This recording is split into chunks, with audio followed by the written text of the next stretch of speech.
We all know the formula: a beautiful princess, a wicked villain, a bit of magic, and a happily ever after where love conquers all. Disney built an empire on making us believe that fairy tales are sweet, comforting stories meant to tuck us safely into bed. But Disney didn't invent these stories, they sanitized them.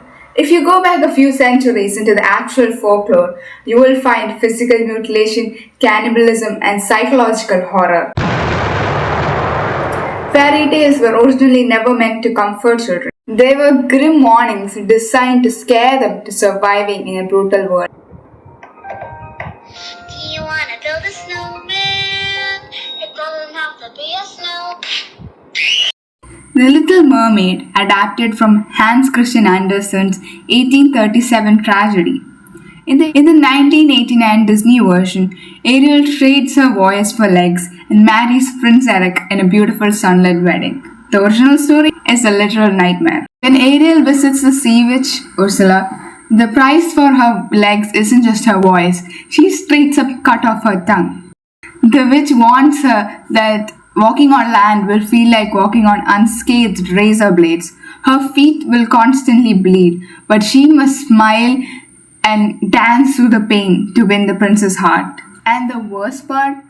The prince doesn't even love her. He marries a princess from another kingdom. At night, the mermaid's sisters come up to the surface and hand her a magical dagger. The final condition? If she kills the prince and lets the blood from his heart drip onto her feet will convert back to a tail and she can return home. But Ariel looks at the sleeping prince and chooses mercy. She throws the dagger away into the waves. As the sun rises, her body literally dissolves into sea foam. No wedding, no true love's kiss, just an agonizing end. And I can fly from solitary star to the sky.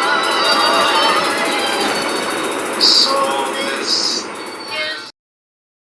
But if you think that's bad, the Brothers Grimm version of Cinderella swaps out Disney's glass slipper for a pure gold one and replaces the singing mice with an absolute bloodbath. When the prince arrives at the house to find the mystery girl, the stepmother realizes that her daughter's shoes won't fit.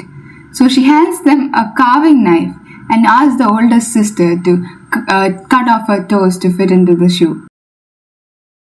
She says, "Cut the toes off. When you are queen, you will no longer need to go on foot."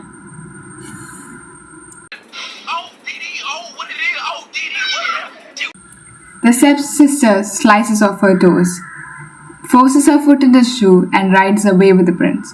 But as they pass Cinderella's mother's grave, two birds resting in a hazel tree calls out to the prince to look at the shoe. He looks at it and finds it pooling and overflowing with blood. He returns, and the second stepsister cuts off her toes to fit into the shoe. Once again, the birds call out the trail of blood. And finally, Cinderella marries the prince. At their wedding, the two stepsisters are bridesmaids. As they walk down the aisle and as they enter the church, the same two birds fly down from the heavens and peck their eyes out, leaving them blind and mutilated for the rest of their lives.